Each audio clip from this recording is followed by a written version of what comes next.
Good morning, everybody. Welcome, welcome, welcome. Russell Moore coming to you live. We're dedicated to financial literacy again. Be sure, I want to just remind everybody, I'm going to get this out of the way. Okay, let me get this out of the way. Um, Hit the subscribe button, subscribe to the channel, hit the notify bell, ding, ding, if you want to, hear more content in the future. And give me a thumbs up if you like the content, okay? Um, Today we're gonna and again, my channel is based and geared towards new investors, somebody that's just beginning this investment journey, particularly stocks and bonds, a little bit of housing, real estate, and and things like that. Okay, so we're going to keep it pushing. We're almost at the end of the year, and we got a couple of weeks left, and it's been a doozy this year, huh? Hasn't it been? But I wish the best for you coming up into 2022, and I believe that you're going to have a great year. I'm going to continue to speak that into existence over your life. Okay, so today, and again, this channel is geared towards new beginners, beginners to the stock market. And what do I always say? One of my coin quotes that I always say, and that is this: if you're going to earn, you have to learn. You will not earn if you do not learn. So continue in 2022 to learn, learn, learn, learn, learn. I want to give you a little bit of advice before I go into the actual topic that I'm going to be talking about today. And that is, I was looking at one of the investment greats lectures, Peter Lynch. If you want to check it out, it's Peter Lynch, 1994 lecture. It's on C-SPAN. Great practical advice. He's extremely funny. He is one of the great investors of all time. Ran the Fidelity Fund for years, and so he's just a lot of good practical wisdom. And I'm going to kind of repeat a couple of things that he said. So that and one of the things he said in that lecture, he talked about how investors, and this is really true for new investors, how a lot of new investors trade best based on price. Oh, I'm trading because it's going up. I heard that this stock is going to go up, and so I'm going to buy some. And then what happens? You end up buying that stock because you heard about it. You got a tip from a friend, or you hear it on the news or whatever. And I'm not coming against the news, CNBC in particular. They have a lot of good experts. But let me bring out my point, and that is this: if the stock market is not a lottery ticket. It's not the lottery where you're like, okay, I'm going to pick this stock. I heard it's going to go up, and that's the reason why I'm going to purchase this stock. And then what ends up happening, say it goes south, it goes down, and then people get new investors get discouraged, and they say, "Oh, the market is rigged." And what I want to say is, you can't cheat in this game. You're going to have to do some research. If a company has good fundamentals, if it does, I don't care if that stock goes down to $2, say it was at $10 or $15 and it goes down to 2. If that company has good fundamentals, has a good balance sheet, meaning no debt, good cash flow, it's making a profit, it has a moat, meaning that this company, it's going to make money. The niche that they're in is a good niche. It's trending. People want it. It's desirable, and people are asking for this product or this service, and it is prospering. It's good no matter what the market does. No matter we're going to have corrections. I'll bring that point up in a second. But here's my point: if that company has good fundamentals, it will come back, and that stock will rise. If a company, remember, you're buying a company, not the lottery ticket. It's a company. And if that company is doing well, if that company is doing well, especially if it's no debt or very little debt and it's profiting, the profit margins are good. And you can see that this is a needed product and a service, and it's a solid company, a solid leadership team. That company will do good. But you got to look to see, you got to research it. So don't just pick stocks because you heard it's going up or it's going to go up. Speculating stock picking is will get you in trouble, new investor. I'm not saying that you won't ever get a tip. There are times when you will get a good tip and you'll get a good rush on a stock and it'll go up. But for the most part, you want to check the fundamentals. Now, this doesn't include day traders, okay? Day traders are looking at technical, they're technical analysts. I'm separating them. But for the most part, people that make money in the stock market are people that are in the stock market for the long haul, long term. Okay. So that's my advice pick this early this morning. Okay. Don't give up and don't say it's rigged if you have not did your homework. All right. If you haven't been researching the stock. And then here's another thing. Get a stock that you understand. If you're going to say you're in a company, you say you work for Amazon. It's amazing. It's amazing how so many people worked for Amazon in 2009, 2010 who do not own stock in Amazon. If an employee would have bought stock in their own company 10 years ago on Amazon, they work in Amazon and they bought stock and they've been building and building and building, they would be probably a millionaire and wouldn't have to work any longer at Amazon. Excuse me. It is amazing to me how many people work in a field and they don't invest in the field that they're working in, the field that they understand. They're in healthcare, yet they have no healthcare stocks. They're in Amazon, know nothing about IT, know nothing about the cloud.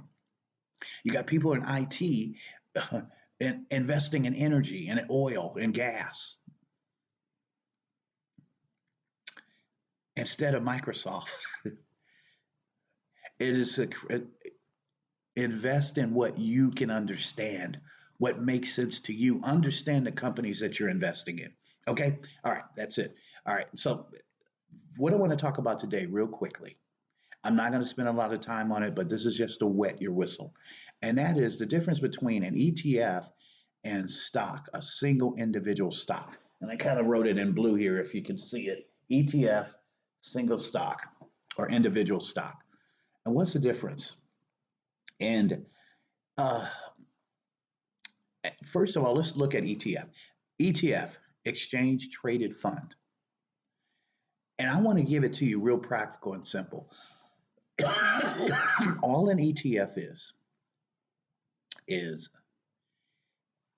it's a basket of funds, a basket of companies. Instead of you owning just one stock, you own a basket of stocks. So let me give you a practical example. Here's a basket. An ETF is filled, and now it could be the same sector or it could be several sectors. It could be industrials. It could be consumer cyclicals. It could be energy in the basket. It could be retail in the basket. It could be a number of things in that basket. So you own the whole basket when you own an ETF. And it'll be a certain percentage. So let's give you an example. Say you bought a TYB ETF and you have Nike in that ETF. So you have a percentage, say there's like 15 or 10% of Nike in there. All right. That's in the basket. All right. And then say there's Starbucks. There's Starbucks in the basket. Here you have Starbucks. Same basket, a different company. And then Samsung. You have a Samsung phone, right? Samsung. So now you own Samsung or Apple. The point is, an ETF is a basket of funds. It's a basket of companies. Different sectors, could be the same sector. Say you got an ETF and it's all biotech. So you got a whole biotech ETF. And the advantage of that is this. Say you had this basket of stocks and Starbucks begins to tank and go down. But at the same time, Nike goes up. That's what you got Starbucks going down, but Nike going up. What does that do to your portfolio? It gives you a healthy balance. So if one is going down, one may be going up, or if seven are going up and three go down. And what it does, it mitigates your loss and it helps you. It's a safe place to put your money when you're first investing. So I encourage ETFs. I'm not, this is my disclaimer. I'm not telling you what to invest in. I believe personally in Kathy Wood's ETFs, ARK. She's got ARK G, ARK K, several ARK funds. Um, VOO is a good one. It's the whole stock market, S&P 500. FTI is another one. There's several ones. Do your research. Look what's good for you. The great thing about Robinhood that I've just noticed is that, and I have a Fidelity account, I have a TD Ameritrade, but I also have a Robinhood that I do mostly day trading and options with that account.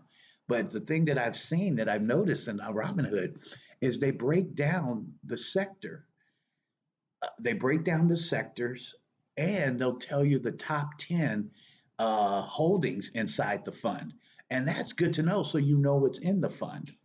All right. And so I thought that was a good added, and they're not the only platform that does that, but I thought that was a good added uh, tool for investors inside of Robinhood, where you can actually, if you're looking at an ETF, you can actually see the sector, in other words, the industry that it's in. And then you can also see like their top 10 holdings inside the fund. So you'll know if they have J&J in there, if they have Microsoft, you'll know if they have P&G or Pfizer. You'll see it there. Okay. So that's an ETF. And then the stock, we've already talked about this. The individual stock, say you own Starbucks, right? You have this individual stock, but you have no leverage if this goes down. This is a difference. And so, what I usually say is having a satellite portfolio.